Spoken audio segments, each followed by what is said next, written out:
Bom dia, bom dia, bom dia, bom dia. Estamos começando mais um dia de SSI, a Semana de Sistemas de Informação. Vamos já contar com uma palestra super especial sobre a questão dos desafios técnicos que nós desenvolvedores passamos pela carreira e sobre a gente se sentir deixado para trás no meio da tecnologia, certo? Espero que estejam gostando de todas as palestras e eventos que estamos trazendo durante a semana. Se eu não me engano, já passamos das palestras necessárias para vocês retirarem o chaveiro. Então, agora que nós estamos com o stand de brindes disponibilizado, não esqueçam de retirar os seus brindes conforme vocês pegam presença nos eventos da semana, certo? Bom, a palestra que nós teremos agora é com o Pedro Carrijo. O título será: Você já sentiu medo de ficar para trás tecnicamente? É basicamente uma palestra que nós vamos ter sobre como a tecnologia avança rápido e muitos devs sentem que estão sempre correndo atrás, sem tempo ou clareza para acompanhar. Nesta palestra, vamos descomplicar o essencial sobre cloud, containers e IA, com foco em quem já programa e está começando na área. Você vai entender como tudo se conecta, por onde começar e como se preparar para o futuro sem abandonar o que já sabe. Então, se esse é um tema que te interessa, continue na transmissão ou presencialmente. Quem está ao vivo também deixe um curtir, compartilhe com seus amigos. E as gravações dos dias anteriores também estão disponíveis, então se quiser compartilhar com algum amigo, parente, alguém que seja da área, sinta-se à vontade. Podemos partir agora para a apresentação do Pedro. Obrigado, gente.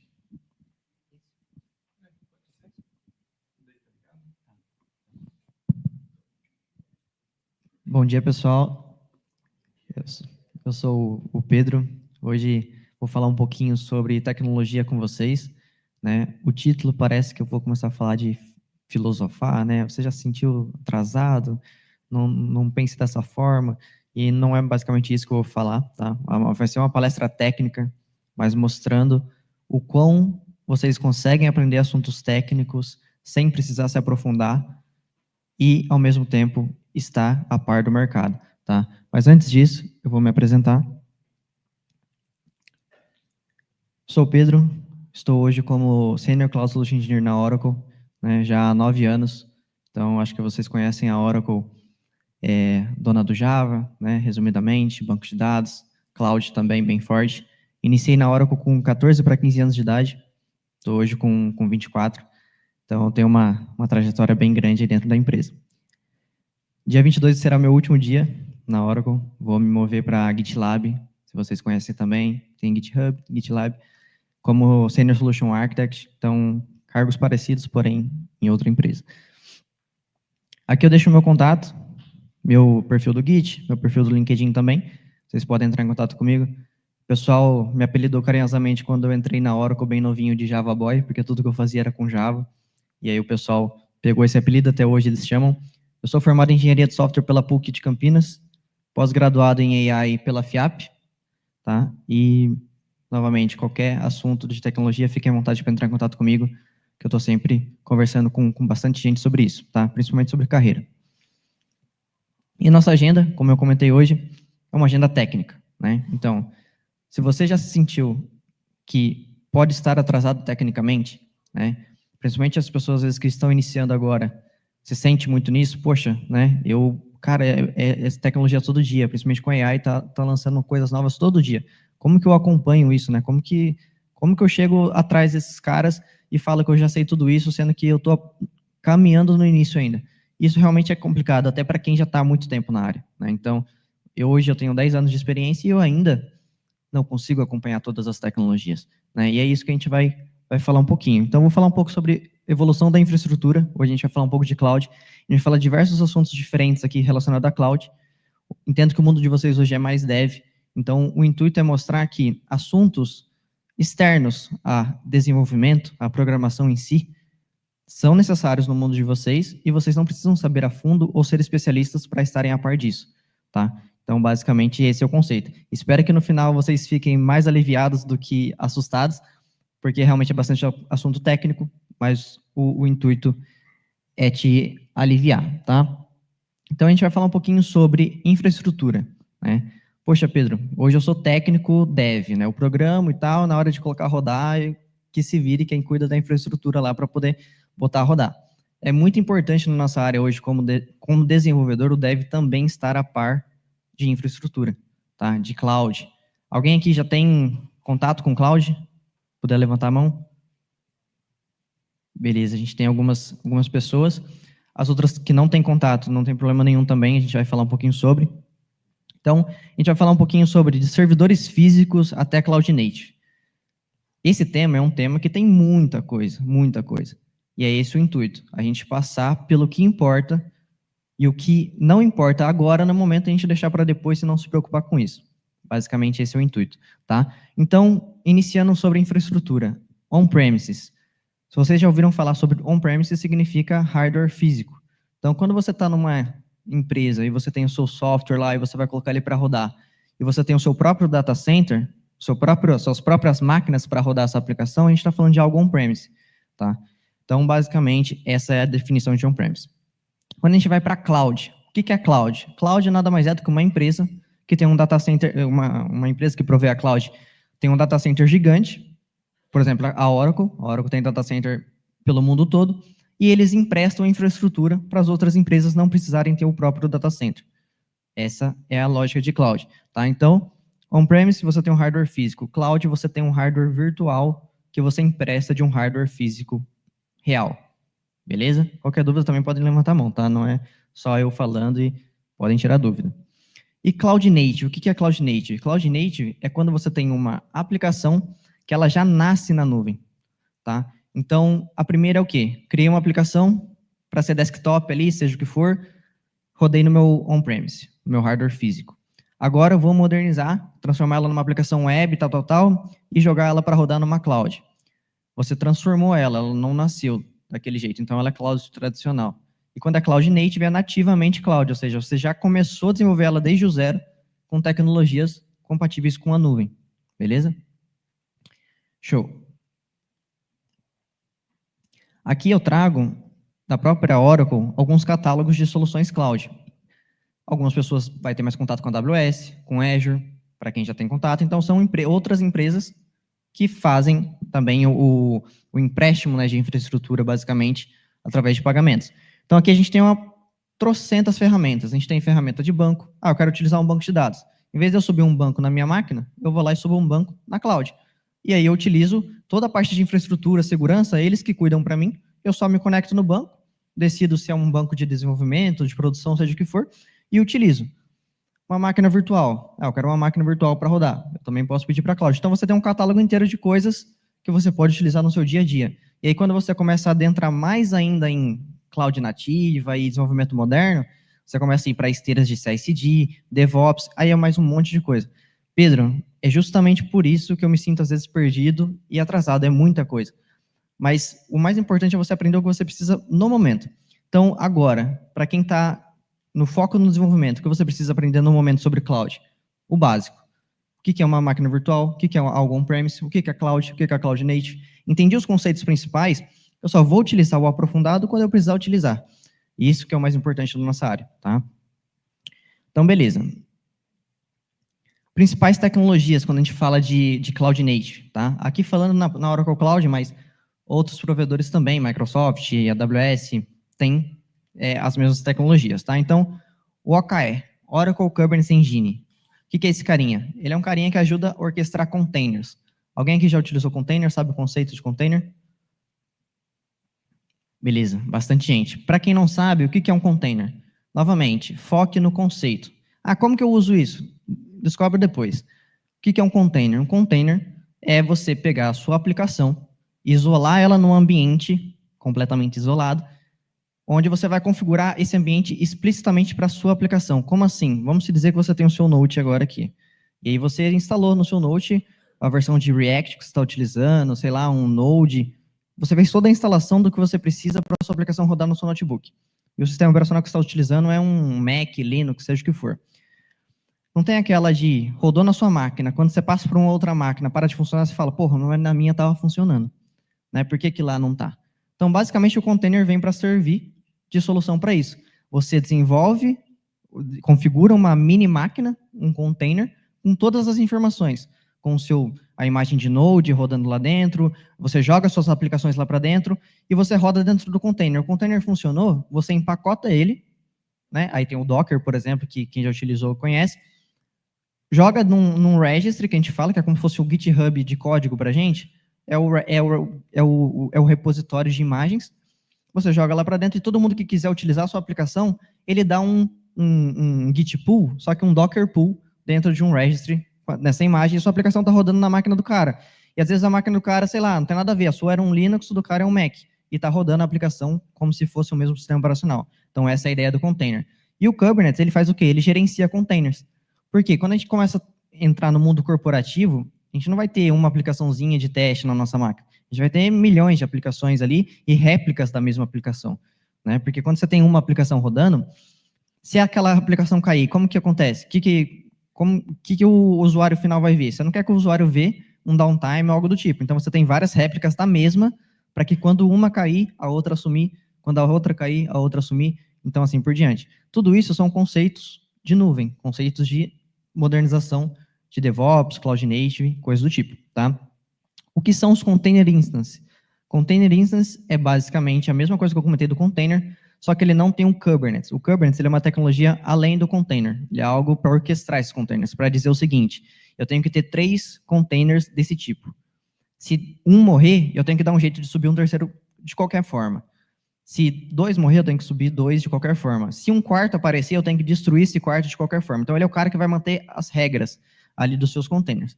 Quando você vai para o Container Instance, você tem um container puro, sem regras, sem as regras do Kubernetes. Então, você que decide manualmente quantos você vai ter rodando. Tá? Então, basicamente, essa é a ideia. Por que as empresas utilizariam um ou outro? Custo. Se a aplicação dela é mais simples, ela não precisa de um Kubernetes gerenciando. Ela não tem tantos containers ali para poder gerenciar. Agora, quando é uma aplicação um pouco mais complexa, aí ele vai para o Kubernetes, tá? Mas, obviamente, tem mais custo por conta disso. O que é serverless? Alguém já ouviu falar sobre serverless? Beleza. Algumas pessoas também. Serverless é tudo isso que a gente comentou de infraestrutura, empréstimo de infraestrutura, alugar infraestrutura, só que de uma forma mais automatizada ainda. Que é o seguinte, quando você sobe uma máquina virtual, você está pegando emprestado um hardware físico, alocando para você virtualmente e utilizando essa máquina virtual. Mas se você só sobe ela e não utiliza, você está consumindo recurso e está pagando por esse recurso. Se você vai lá manualmente e derruba ela, beleza, você vai parar de pagar aquele recurso porque ela não está ativa mais. Mas você tem que fazer isso manualmente. O que é o serverless? O serverless é basicamente o seguinte, você desenvolveu só o código em Python lá, uma função em Python. Você abre o Oracle Functions, que é essa ferramenta. Não, só o Oracle Functions faz isso? Não, qualquer ferramenta serverless, esse é o conceito, tá? Você sobe a ferramenta serverless, você vai lá, pega o seu código e faz o deploy dentro dela. Quando você fizer o deploy do seu código lá dentro dela, ainda ela não está te cobrando nada, R$0. Ela vai gerar um endpoint. Falar, para você chamar a sua aplicação, você vai ter que bater nesse endpoint aqui, nessa URL. Quando você bater nessa URL, ele vai subir uma máquina, executar o seu script Python, seja o que for, vai te dar o resultado e vai derrubar a máquina de novo. Automaticamente. Ou seja, você só paga pelo que você usa e as horas que você utiliza realmente. Então, você não tem o que a gente chama de hardware ocioso. Então, é um outro conceito. Então, o que a gente falou até agora? Container, um orquestrador, que é uma máquina isolada, né? A gente pode colocar assim como analogia para a nossa aplicação, para não existir mais, funciona na minha máquina, não funciona nas outras. Se funciona nesse container, qualquer lugar que esse container tiver, ele vai funcionar. O Kubernetes, que é o cara que vai gerenciar esses containers, tá? E o serverless, que também roda com container por baixo dos panos, mas ele sobe e mata o seu container quando for necessário, e ele que decide isso. E você não paga, diferente dos outros dois, enquanto você não estiver utilizando, tá? E API Gateway, alguém já ouviu falar sobre esse conceito? Beleza, algumas pessoas também. O API Gateway, basicamente, como o nome dele diz, ele é um gateway, né, uma ponte de API. Então, basicamente, ele expõe suas APIs. Para que serve isso? Criei para quem utiliza Java, em Spring Boot lá, por exemplo, minha REST API, né? Aí eu tenho lá meus paths, barra select no banco, barra não sei os quantos. Se você pega o seu localhost, por exemplo, né, e chama diretamente por ele, está funcionando, beleza. Eu vou lá e hospedo numa máquina virtual, ou um Heroku da vida, alguma coisa do tipo, ele vai gerar um endpoint para mim. Agora eu não preciso mais estar localmente, eu posso expor externo para outras máquinas. Beleza, mas ainda você está batendo direto na sua aplicação. Então, todo usuário que chama essa URL, seja local ou seja uma externa não tratada com API Gateway, ele está chamando e caindo na sua aplicação. Chamando e caindo na sua aplicação. O que o API Gateway faz? Ele faz o meio do caminho, ele faz o intermediário. Em vez da pessoa externa começar a chamar a aplicação diretamente, ele chama o API Gateway, e o API Gateway chama a aplicação, recebe a resposta e devolve ao usuário. Pedro, para que essa camada? Vai ficar mais devagar, vai ter mais latência. É justamente por segurança. Porque se você bate diretamente no seu back-end, diretamente na sua aplicação, você está ali exposto a múltiplas vulnerabilidades que o cara pode encontrar no seu código, porque ele está batendo diretamente no seu código. Quando ele está batendo no API Gateway, ele não sabe nem o endereço de IP do seu código. Então, seu código está lá do outro lado, e o API Gateway aqui controla autenticação, se vai ser via token, se vai ser usuário e senha. Aí, nele, você faz as configurações de autenticação. E a sua aplicação, ela fica de boinha lá no canto dela. Tá? Então, é um outro conceito. Vocês percebem que aqui, por exemplo, vocês podem sair daqui já sabendo o que é um container, já sabendo o que é uma cloud, já sabendo o que é um serverless, já sabendo o que é API Gateway, e vocês nunca precisaram implementar isso. Então, assim, o segredo, que eu acho que, sim, na minha opinião, obviamente, na nossa área, que sempre deu muito certo comigo, foi entender os conceitos. Pedro, eu já sei que é um API Gateway, já sei para que ele serve. Nunca utilizei. Beleza, não se preocupa com isso agora. Daqui a alguns meses, poxa, isso aqui faz sentido colocar um API Gateway. Vou ver como que eu posso fazer para utilizar. E aí sim você se aprofunda. Então, o principal, para a gente não ficar louco, entenda se faz sentido para você. Não faz? Depois eu aprendo. Faz, vou aprender com o porquê que faz e depois eu aprendo como faz, tá? Beleza, benefícios de utilizar isso. Outra coisa importante, você entendeu o conceito? Quais são os benefícios de eu utilizar isso? Automação, escalabilidade automática, no sentido de, hoje, se eu estou utilizando um hardware físico, e eu já estou no topo dele, já estou utilizando o máximo de CPU e memória que eu tenho nele para rodar minha aplicação, como que eu faço para aumentar isso? Tem que comprar uma máquina nova. E, fisicamente falando, isso é muito inviável para empresas. Quanto maior ela se torna, mais inviável fica ela ter que ficar comprando máquina, gastando energia, gastando um monte de recursos que ela poderia estar emprestando de outros provedores específicos disso. Então, cloud vai te dar automação, escalabilidade. Ah, preciso que a minha máquina virtual escalone sozinha. Você pode configurar isso. Você configura nela que quando ela bater 50%, 60% de uso, ele cria uma nova máquina virtual e divida os tráfegos entre elas. Tá? Então, Pedro, eu sou desenvolvedor, para que eu tenho que saber infraestrutura? Porque é para onde o mercado está indo. Tá? Então, AI também é um motivo. Então, assim, a gente sempre vai utilizar a programação como uma nossa skill. Nossa skill de programação vai ser excepcional. Mas a gente percebe que cada vez mais a gente tem que também saber de outros assuntos. Tá? E isso é aquilo, não preciso ser o arquiteto. Muito provavelmente na empresa vai ter um arquiteto que vai cuidar disso. Mas você tem que saber para que serve e por que aquele arquiteto está fazendo aquilo. Para que se algum dia aquele arquiteto não estiver disponível, se algum dia a empresa vier falar para vocês, ó, a partir de agora eu só contrato dev que sabe gerenciar a nuvem. Você está a par disso, tá bom? Segurança. Como eu comentei, segurança é também a base de tudo. Quando a gente coloca em cloud, você está assinando um contrato que a empresa terceira que está te emprestando isso, ela vai te garantir segurança, mas não é uma segurança de via única, é via dupla. Por quê? Ele te garante até um certo ponto. Depois daquele certo ponto, você precisa garantir a sua segurança com... Vou colocar um API Gateway para aumentar minha segurança? Vou. Se você não colocar, está lá disponível, mas você não está usando. Vou colocar um OAuth, que é um firewall na cloud? Vou colocar. Vou colocar uma rede uma segurança de privada? Vou colocar. Você tem os recursos, mas se você não utilizar, você não está utilizando, tá? Alto desempenho, então você pode selecionar o melhor shape. Ah, eu quero comprar uma máquina, e hoje essa máquina não é mais a melhor possível para rodar a minha aplicação, meu data center. Vou ter que comprar um novo chip lá da Intel, não sei das quantas que lançou. Vou ter que matar isso aqui, que eu gastei, para comprar uma nova. Na nuvem, você simplesmente muda o shape da sua máquina. Você muda lá de um E4 para um E5 e pronto, ele está funcionando no melhor performance possível, tá? E observabilidade. Observabilidade de tudo. Então, você está num ambiente onde você tem ferramentas que estão a todo momento te dizendo quanto de recurso você está consumindo, quanto você está gastando, a velocidade da sua aplicação, o tempo de resposta dela, se deu algum erro na sua aplicação ou não. Então, quando a gente está lá num VS Code, por exemplo, dá um erro de log, a gente tenta entender e depurar aquele erro, certo?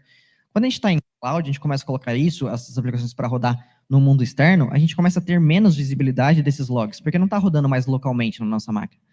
E para a gente poder ver esses logs, a gente ia ter que entrar máquina por máquina. E pensa em múltiplos containers. Você vai entrar um por um? Não vai. Então aí entra ferramentas de observabilidade, que você conecta esses múltiplos containers e eles trazem um resumo para você e fala, ó, esse container específico, número XPTO, deu esse erro. E aí ele te traz o que a gente chama de trace, que é os logs que a gente vê no VS Code, falando, ó, quando você chamou o banco, deu esse erro de conexão. Então, quando você vai para a nuvem, automaticamente você tem que utilizar outras ferramentas para você ter aquela visibilidade que você teria no local, tá? E isso não é um impeditivo, isso é um avanço, tá? Então, comparação entre rodar VMs, containers e Kubernetes. Eu falo pra caramba, então eu já falei um pouco sobre isso no slide anterior. Mas, basicamente, a VM, você vai ter um controle total sobre ela. Né? Você vai entrar lá, você vai decidir quanto de CPU, quanto de RAM, você vai decidir quando você pausa, quando você starta ela. É uma máquina tradicional, só que virtual, tá? O container, ele é muito mais leve e você vai ter menos controle dentro dele. Depois que você configurar e empacotar ele e jogar ele para rodar, ele vai rodar daquele jeito. Se você quiser mudar as configurações do seu container, você tem que empacotar um novo container e atualizar em todas as máquinas novamente, tá? Mas ele é muito mais leve e roda em qualquer lugar. Então, não vai depender da sua máquina se é a mesma máquina que vai rodar no usuário final. O container ele vai rodar em qualquer lugar. E o Kubernetes, ele vai trazer automação, escalabilidade e disponibilidade para os seus containers. Pedro, criei um container, coloquei na minha máquina. Pronto, já está perfeito, está moderno? Ainda não. Você está utilizando aquele container instance que eu comentei anteriormente, que é utilizar o container sem a orquestração do Kubernetes. Por que não? Porque se você está batendo naquele container, aí começa a aumentar as requisições de chamada, vai de 1.000 para 2.000, de 2.000 para 5, para 10, para milhões, e o seu container não aguenta mais e cai, você não tem nenhuma outra réplica, que a gente fala, para assumir esse acesso, esse tráfego. Então, o Kubernetes, ele fala o seguinte, seta quantas réplicas você quer para o seu container. Quero 3. Está batendo na primeira. A primeira morreu, todo mundo que estava batendo na primeira começa a bater na segunda. Morreu, bate na terceira. E assim por diante. Pedro, mas ele vai uma por uma? Não. Aí entra outro conceito. Balanceamento de carga. Que é basicamente o quê? Ele bate um pouquinho, 10% no primeiro, 20% no segundo, e sei lá, e o restante no terceiro. Ele vai decidindo por conta própria qual container e qual máquina ali do cluster Kubernetes, o cluster é o quê? Um grupo de máquinas, tem mais recurso para poder apontar mais tráfego. Então, se a gente fosse fazer isso manualmente, seria um trabalho do cacete. Então, basicamente, você sobe a ferramenta e deixa ela fazer por você. É essa a ideia, tá bom? Beleza. Então, VMs, você garante mais segurança no sentido de controle, porque você consegue configurar tudo que você quiser, basicamente. Containers, você vai ter aplicações isoladas também com segurança, mas vai depender de você utilizar ferramentas cloud para garantir essa segurança. E o Kubernetes, aí automaticamente. Obviamente que é o mais caro, né? Mas ele automaticamente já traz muita coisa de segurança e você consegue definir mais ainda. Por exemplo, dentro do Kubernetes a gente tem um negócio que a gente chama de secret. Acho que vocês já ouviram falar sobre secret em algum lugar. Tudo que é secret é um segredo, né? Uma senha, um token, seja o que for. Dentro dele você configura as suas autenticações das aplicações através de secret. Ah, Pedro, eu quero aumentar. O Kubernetes, o secret dele não está suficiente. Dentro da cloud a gente tem uma ferramenta que chama Vault, que é um cofre em inglês. Então, dentro do cofre você coloca suas senhas e você vai lá e compartilha com o Kubernetes. Então, assim, é um mundo de coisas. E, novamente, Pedro, estou me sentindo atrasado tecnicamente. Você tem que parar para pensar o seguinte, eu estou precisando disso no momento? Não, não estou precisando disso no momento. O que eu preciso saber é que existe e que eu sei onde procurar quando eu precisar. Basicamente isso, beleza? Então, um vault, é um cofre de guardar senha. Como que eu integro isso com minhas aplicações? Não faço a mínima ideia. Beleza, o importante é que você sabe que existe um cofre que faz isso. Já era, e depois quando você precisar, você vai atrás. Tá? Então, quer escolher entre eles? Segurança máxima, isolamento, máquina virtual, mas obviamente, assim como já foi moderno uma máquina virtual anteriormente, vai se tornando obsoleto, porque vai surgindo novas tecnologias, né, como container e coisas do tipo. Precisa de rapidez no deploy, né, uma implantação rápida e leve, containers, e se busca escalabilidade e automação, Kubernetes, beleza? Agora, um pouquinho sobre serverless e APIs inteligentes no geral, né? Comentei com vocês sobre o serverless, que é basicamente a infraestrutura que ela sobe quando você precisa e cai quando você não está utilizando. Então, fiz uma requisição, subiu, respondeu, caiu, só paguei pela minha requisição, tá? Você pode utilizar ela, por exemplo, para processamento de IA, né? Você pode criar uma API Python lá, um servicinho Python, que vai processar um documento, sei lá, e integrar com um LLM, hoje a gente fala muito de IA generativa, né? Então, é integrar com um modelo do ChatGPT lá e perguntar alguma coisa sobre aquele documento. Que é basicamente o que a gente faz na console, né? Se a gente abre o GPT e faz o upload de um PDF, a gente fala, ó, me fale um pouco sobre esse documento. Por API não ia mudar basicamente nada, você só ia chamar uma API, ia passar o documento, e ia falar para ele, me fale um pouco sobre esse documento. Só que você está fazendo isso por código. Você poderia fazer isso numa API Python, jogar numa function serverless, você não pagaria nada enquanto você não estivesse utilizando. E aí, de vez em quando, você poderia integrar isso com o seu aplicativo ali, um aplicativo que você criou, e fazer uma pergunta, e ele já saberia exatamente em qual documento ele buscava. E aí você só seria cobrado por essa chamada em determinados tempos que você fizesse. Então você está utilizando o GPT dentro da sua aplicação com uma infraestrutura que não cobra nada enquanto você não está utilizando. Tá? Então são coisas que você vai unindo, é um quebra-cabeça gigante. Pequenas peças que se encaixam no final para a sua solução. Você não vai ter uma solução que te traz tudo, né? Geralmente essas soluções é o que a gente chama de SaaS. Software as a Service. São soluções que já estão prontas, você utiliza o que tem lá dentro, você não consegue aumentar e nem tirar nada de lá de dentro. O que a gente está falando aqui é IaaS e PaaS. IaaS é o quê? Infraestrutura como serviço. Você pega a infraestrutura e faz o que você quiser com ela. E PaaS, plataforma como serviço. São plataformas, por exemplo, o próprio Kubernetes, que ele já tem várias features integradas e você usa essas features para criar as suas aplicações. Infraestrutura é o seco, IaaS. E o PaaS é uma infraestrutura com algumas features para te ajudar a continuar criando coisas. Beleza. Aqui eu trouxe até um pouquinho de blockchain, né? Mas não é o foco, né, de disponibilidade. Vamos tirar o assunto blockchain ali e colocar aplicações mesmo, uma aplicação no geral com IA, né? Quando a gente vai falar de observabilidade. Quando a gente vai falar de observabilidade, a gente começa a falar de serviços, por exemplo, OCI Logging. OCI Logging é uma ferramenta da Oracle, mas tem da AWS, tem da Azure. Vou sempre repetir isso, não tem provedor específico. Obviamente, cada um vai fazer um caso de uso que faça mais sentido para você. Mas ele é o carinha, por exemplo, que vai ficar enxergando os logs da sua aplicação. Quem está acessando, se está retornando 200, se está retornando 400, se está retornando não sei quanto. E a sua aplicação que está lá isolada completamente dentro de um container, dentro de um cluster, que você não vai acessar ela diretamente mais. Não é mais a sua máquina, é uma máquina externa. E ele vai te trazer essas informações. Service Connector Hub é um outro termo.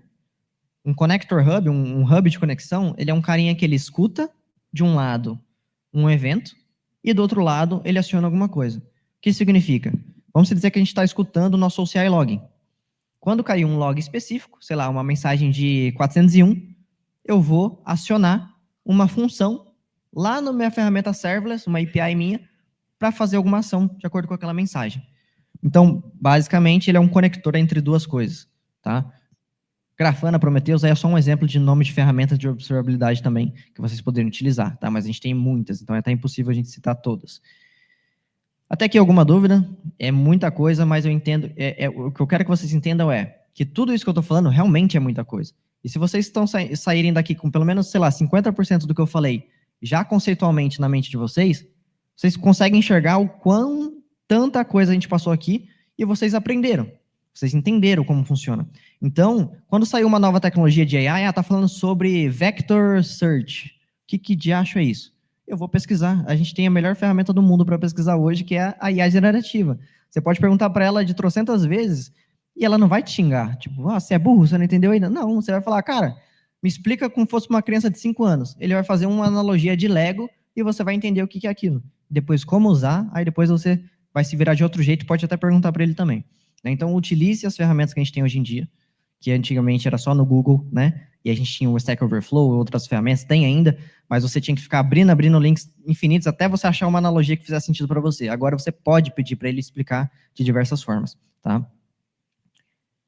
E beleza, e aqui eu trouxe alguns serviços também, exemplificando na Oracle de AI, né? Pedro, beleza, mas e se eu quiser utilizar AI hoje em dia? Tá todo mundo falando de AI, eu preciso ser um cientista de dados? Eu estou fazendo sistema da informação, não estou fazendo ciências de dados, nada do tipo. Hoje a gente tem muita ferramenta de AI pronta para uso para dev, tradicional. Você não precisa saber tratar dados, limpar planilha, normalizar, padronizar, não sei das quantas. Eu fiz a pós-graduação em AI e quando eu fiz, eu tive certeza que não era aquilo que eu queria para mim.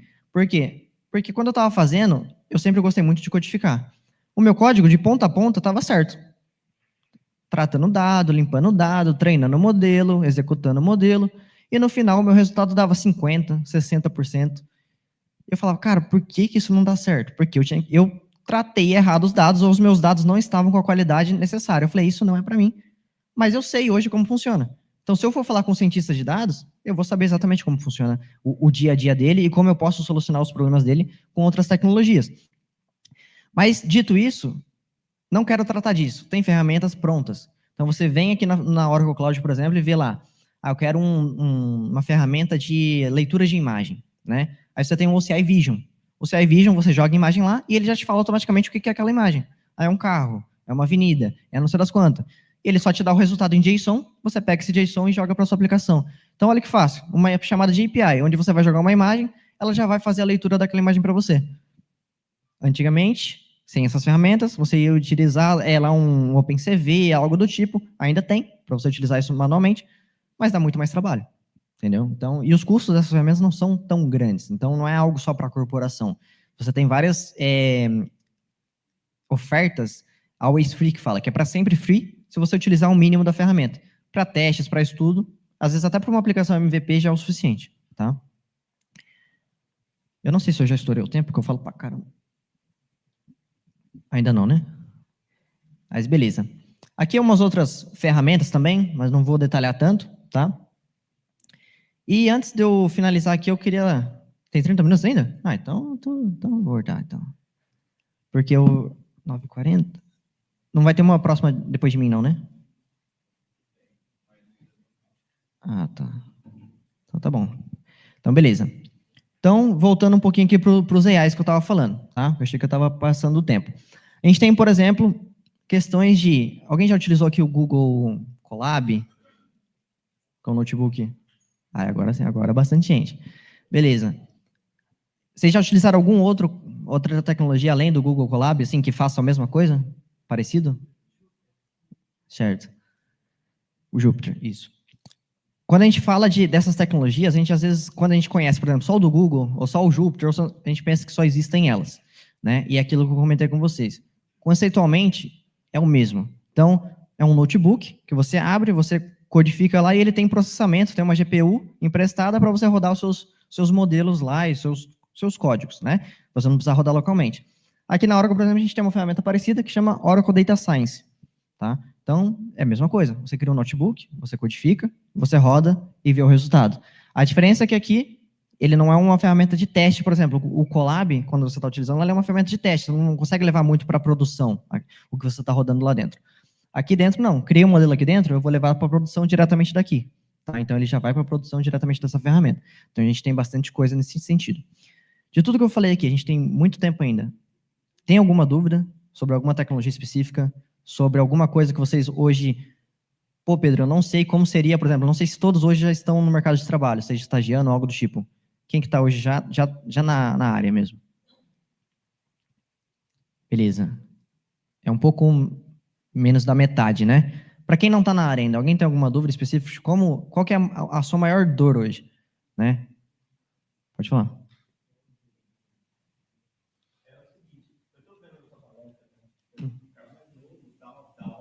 Aham.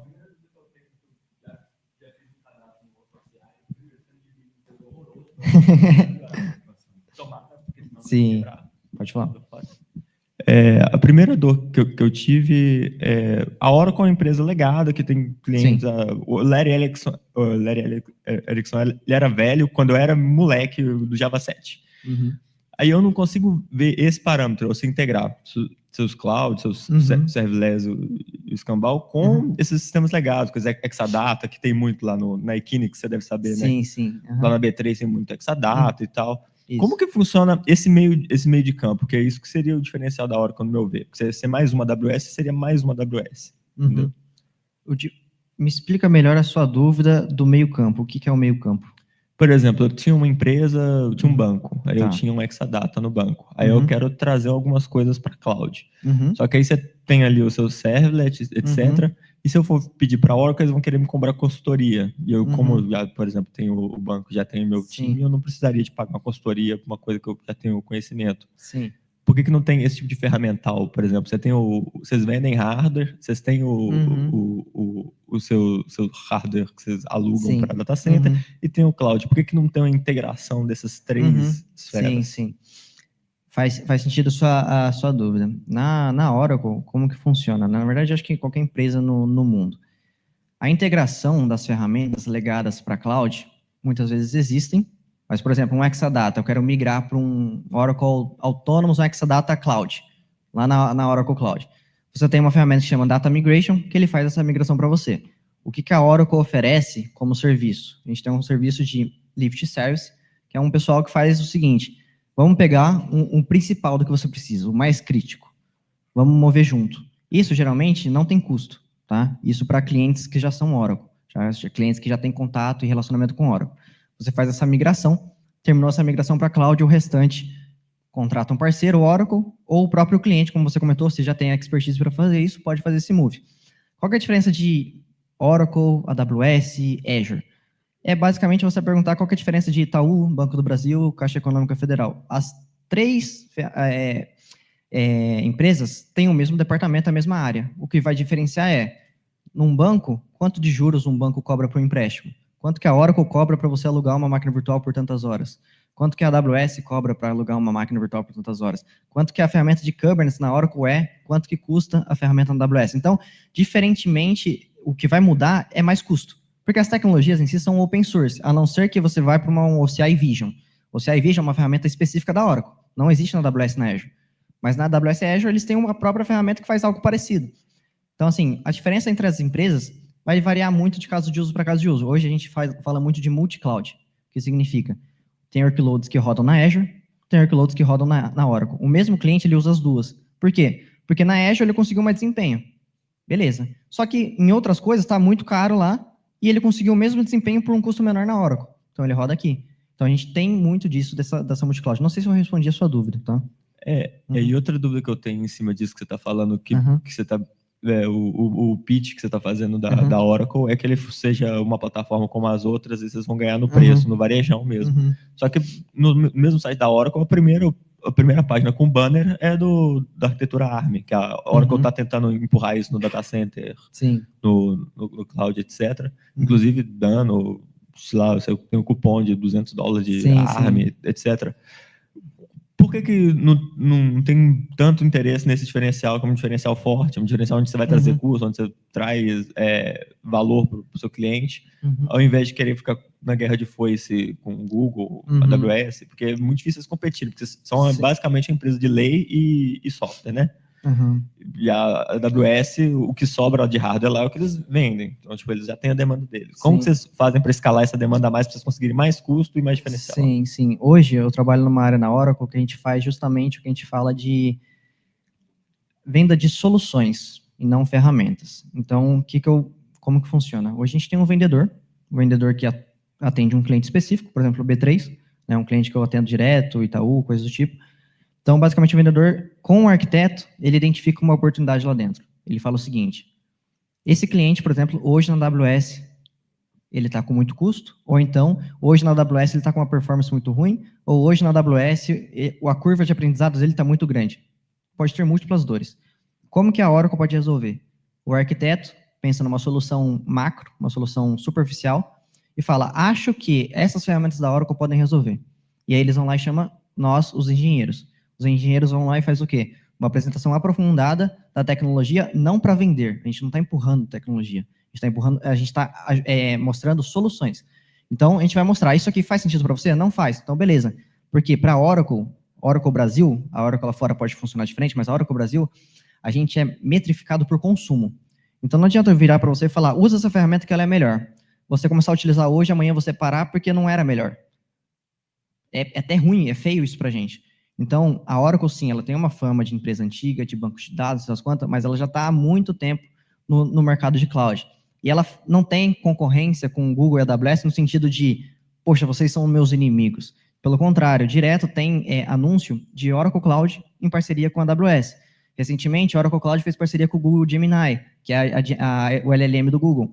Então, eu acho que o mercado hoje em dia não tem mais tanto espaço para competitividade, né? Eu acho que, assim, cada um tem o seu ramo, obviamente, cada um quer ganhar mais dinheiro que a outra, mas é de caso para caso, né? Então, assim, o meu objetivo hoje não é promover Oracle. Meu objetivo hoje é falar sobre conhecimentos técnicos e dificuldades que às vezes vocês poderiam ter durante a carreira, tá? Mas se você tiver mais alguma dúvida referente à Oracle em si, eu posso te ajudar. A última dúvida, que é porque a Oracle, eu já usei a suíte de AI deles porque estava baratinho, e vocês não têm aceleração por FPGA, e isso faz muita diferença. Seleção do quê, desculpa? Grande. FPGA, descrição de hardware, você fazer acelerador de criptografia, acelerador de hardware e tal. Isso nas outras plataformas tem, na Oracle fica faltando, e como falta uma tecnologia dessa, e a latência é muito grande para você ficar comunicando com o endpoint de outra cloud, não sei. Isso é sempre bem-vindo, inclusive nessas reuniões que a gente tem com o cliente, quando a gente mostra as coisas, a gente recebe feedback de diversos, assim, senti falta dessa feature, senti falta daquilo, né? E nesse momento é a hora que a gente entra em contato com o pessoal de produto.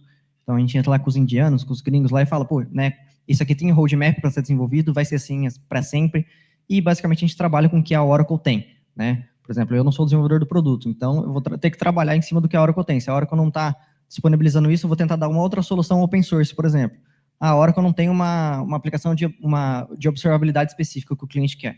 Eu vou lá e ofereço para ela um Prometheus, um Grafana, que é algo open source, junto com algo outro da Oracle que vai complementar. Então, assim, sempre pensa que as empresas hoje em dia estão muito mais vendendo soluções para problemas do que vendendo realmente produtos.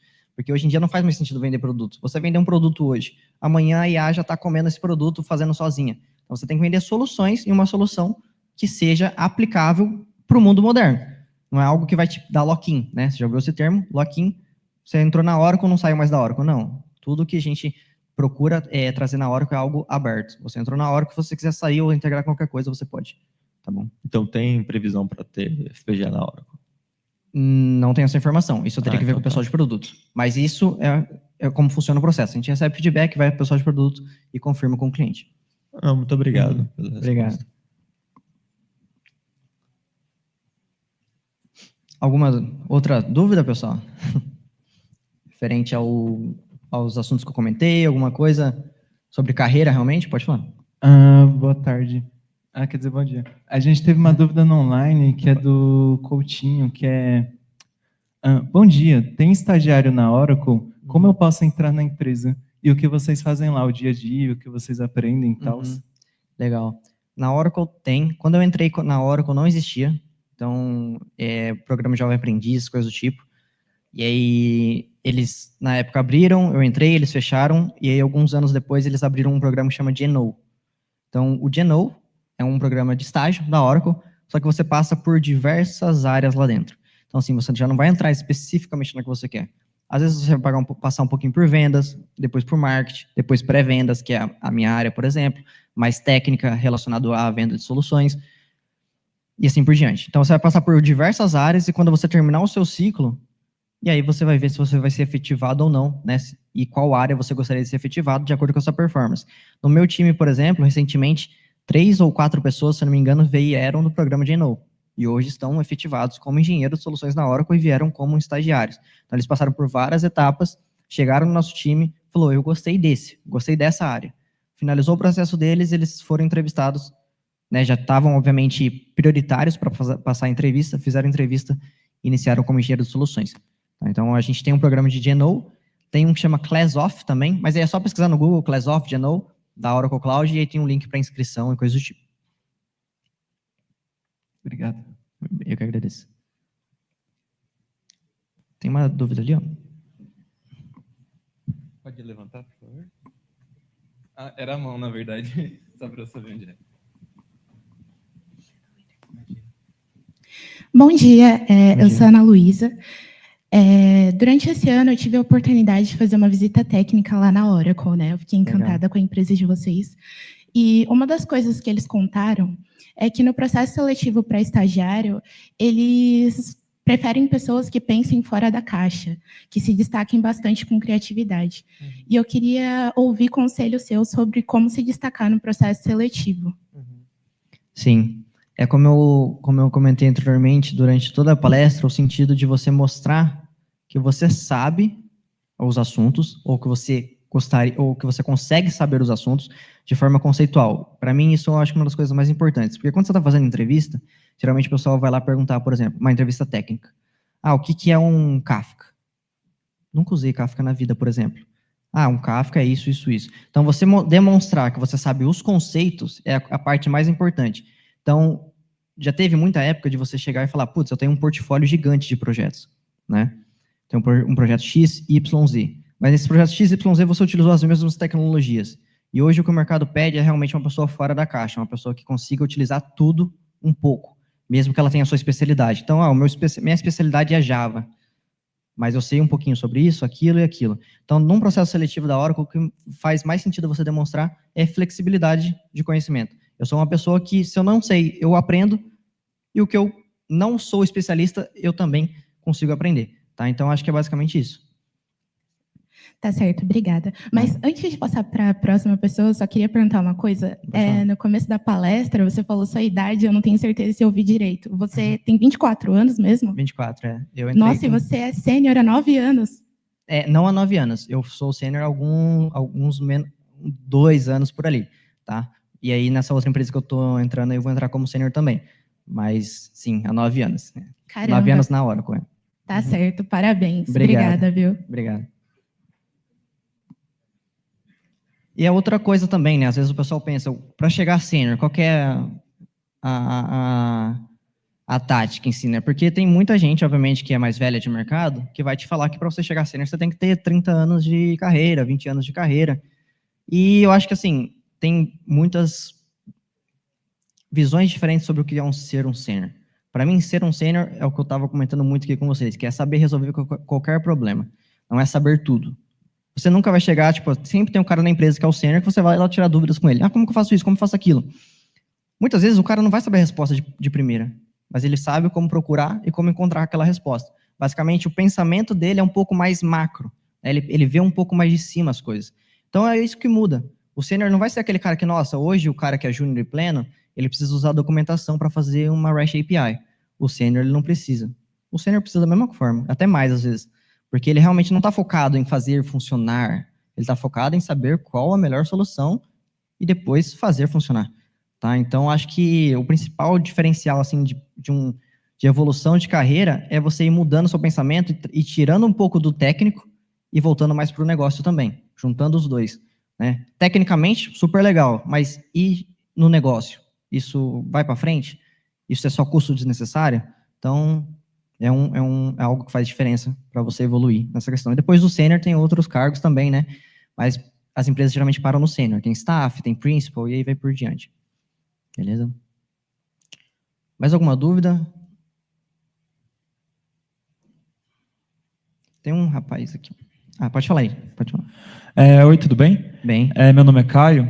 A minha dúvida é sobre desenvolvimento com containers. Por exemplo, você recomendaria que já criar uma aplicação usando containers ou reservar o uso de containers somente para uma instância de deploy, por exemplo? E qual seria a vantagem de desenvolver com os containers já? No meu caso, tá? No caso pessoal, eu prefiro desenvolver ali na máquina primeiro, localmente, o MVP, a demo zona padrão, porque é aquilo. Temos muitas tecnologias, mas você não precisa complexar o que é simples. Então, faz o simples primeiro. Fiz o meu código, funcionou, beleza, meu MVP. Agora eu vou deployar em produção, crio uma imagenzinha de container e joga lá e roda e vê como funciona. Então, na minha opinião e com a minha experiência, eu sempre desenvolvo localmente e depois deployo no container. Tá? É aquilo que o pessoal fala, por exemplo, microserviços versus monolito. Vocês já devem ter estudado sobre microserviço. Microserviço parece que é a melhor coisa sempre, mas nem sempre. Se você tem uma ferramenta que ela não é tão complexa, mantém no monolito. Para que você vai complexar o que não é complexo? Agora, você tem uma ferramenta gigantesca, aí já separa em microserviço. Então, depende do caso. Ok, obrigado. Você vai ouvir muita gente com anos de carreira falando depende, porque realmente depende de muita coisa. Quem que estava com dúvida antes? Olá, eu tenho uma dúvida, não sei se você vai poder falar. Uhum. Você falou que passou 9 anos na Oracle Uhum. e acabou decidindo de trocar de empresa. O que levou a você a tomar essa decisão? Uhum. E por que também a GitLab? Sim. Eu cresci na Oracle, né? Eu comecei com 14 para 15 anos ali, era literalmente uma criança. Mas antes da Oracle, eu até trabalhei numa empresa durante um ano como desenvolvedor C#, e aí depois fui para a Oracle. E nesse tempo, eu cresci muito na Oracle, graças a Deus, cheguei num cargo bem grande lá dentro. Só que o mercado de fora começa a sondar os profissionais de empresas grandes também, né? E quanto mais anos você tem, mais experiência você tem. Então, eu já vinha recebendo algumas propostas nos anos retrasados, anos passados, e quando a gente está dentro de uma empresa, a empresa ela nunca consegue oferecer tanta oportunidade quanto uma empresa de fora, porque a empresa dentro ela tem limites e tetos burocráticos. Então, o espaço meu de crescimento dentro da Oracle estava muito reduzido no momento que eu estou hoje. Eu estou estável, estou bem, estou com uma visibilidade boa lá dentro, estou estável, mas eu sempre gostei não de instabilidade, mas de mudança. Então, na hora que eu não comecei como engenheiro de soluções, eu comecei como especialista em inovação, que era eu fazia programação com tecnologias emergentes, blockchain, realidade aumentada, e eu não tinha cobrança nenhuma, porque eu era uma criança, então eu não tinha que entregar nada, assim, mas eu sempre entregava e mostrava para os clientes. Depois, eu fui para especialista em inovação ainda, só que com cobranças. Comecei a entregar para clientes, apresentar para clientes. Depois eu caí na engenharia, então, assim, eu fui mudando de cargo e evoluindo muito. E agora eu cheguei num patamar que eu não tenho mais tanto crescimento para mudar. Então, basicamente, eu acho que esse foi o meu maior ponto decisivo do porquê mudar, né? Antes de eu falar o porquê GitLab. Mas, assim, obviamente que se eu pudesse falar assim, eu ficaria na Oracle para sempre, né? Não tenho o que reclamar. Agora, na GitLab, o que me chamou muita atenção é o mundo de desenvolvimento, que eu sempre fui apaixonado. Então, assim, eu comecei como desenvolvedor, quando eu entrei na Oracle, eu continuei e fui evoluindo para áreas de infraestrutura, cloud, coisas que eu estou explicando hoje para vocês. E a GitLab, ela está me dando uma oportunidade de eu voltar um pouco para o meu mundo de dev, que é um repositório de código, entrega de software, com CI/CD, tal, utilizando todo esse conhecimento que eu tive na Oracle dentro dela. Então, é meio que eu estou voltando um pouco para a área que é mais específica, deixando de ser tão generalista quanto eu sou na Oracle, para ser um pouco mais especialista. Então, juntou o fato do espaço dentro da Oracle ser um pouco menor hoje, por eu já estar há 9 anos. Quanto mais anos você tem na empresa, menos espaço você tem para crescer. Não porque o pessoal vai priorizar os mais novos, porque é o teto, é como funciona uma companhia. Promoções e coisas do tipo, começa a ter teto, tá? E quando você sai de uma empresa, obviamente, você tem novas áreas, novas oportunidades e assim por diante. Gente, eu vou pedir agora que qualquer dúvida remanescente ainda, se o Pedro tiver um tempinho, né, para tirar pessoalmente, porque a gente vai acabar entrando no intervalo agora, e a próxima apresentação, né, a próxima palestra que nós teremos será então às 11 horas, com a Mônica Craveiro, que vai ser um tema super importante na área de desenvolvimento, principalmente para quem está preocupado com front-end, UX e UI, que é a questão da acessibilidade. O título acessibilidade na web, hashtag para todos verem. Então, um tema que às vezes passa muito batido na nossa área, é muito importante que a gente tenha, então, essa nova visão para conseguir agregar coisas para a nossa carreira, certo? Nos vemos, então, às 11 horas. Quem quiser tirar dúvidas, novamente, se o Pedro estiver disponível, né? Agradeço a todo mundo que compareceu. Não esqueçam também de registrar a presença para a próxima palestra. Valeu.